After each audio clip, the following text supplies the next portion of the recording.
This is business. I laugh. I laugh at people holding up the past on a pedestal and demonizing the current. This is not tomorrow. There's trillions of dollars being exchanged through Facebook, YouTube, and Instagram. Trillions. Real economics and a massive naivete of the biggest companies in the world at a time where they can least afford it. It's creating friction in the trenches. And I highly recommend, I hope, if even one group in here takes this audacity that I deploy on stage and uses it as seed to actually audit how they're marketing their business, because I promise, if you miss the mark on branding over the next decade, the next platform is gonna make you really pay. If you've lost on social, voice is gonna put you out.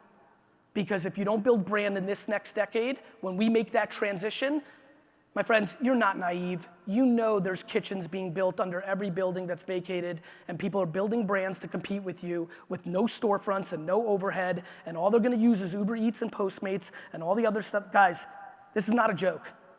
Please, please, please, we're gonna go from laughs to a much more serious subject. In the next decade, you will be competing with more brands than you ever have because the startup costs are zero, the infrastructure costs are low, and the ability to get to a consumer's home or an office at no cost is going to be staggering. Please, please don't rest on the laurels that got you or the current strength of what's happening, because the speed of acceleration of the clear thing that's about to complete, guys, I literally stood here while I was in New Orleans. I stood in New Orleans 7 years ago at the Black Car Limo Service convention. I said, my friends, this Uber thing is real.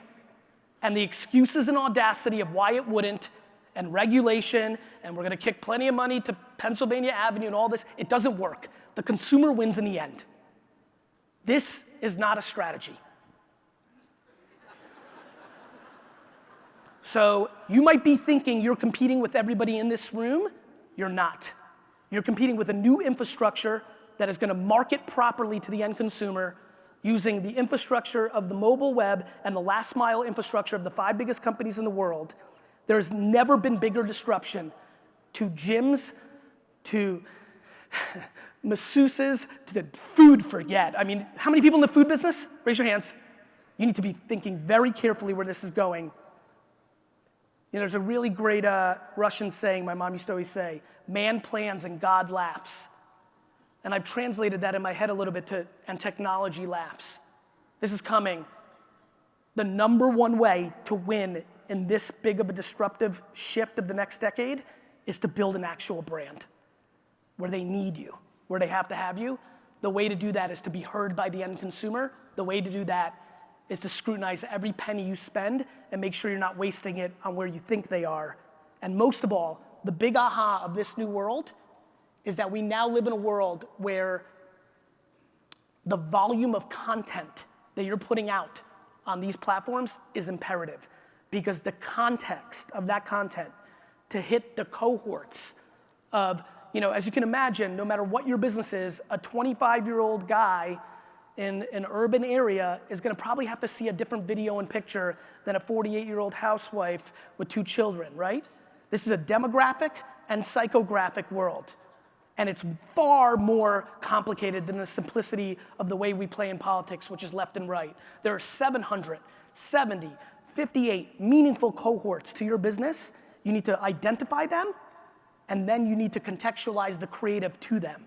And then you need to empower your franchisees to have the luxury and the breathing room to contextualize it to their 5 to 10 mile radius without the subjective ideological scrutiny from an ivory tower somewhere in corporate while maintaining the brand equity. That is the framework of the next half decade.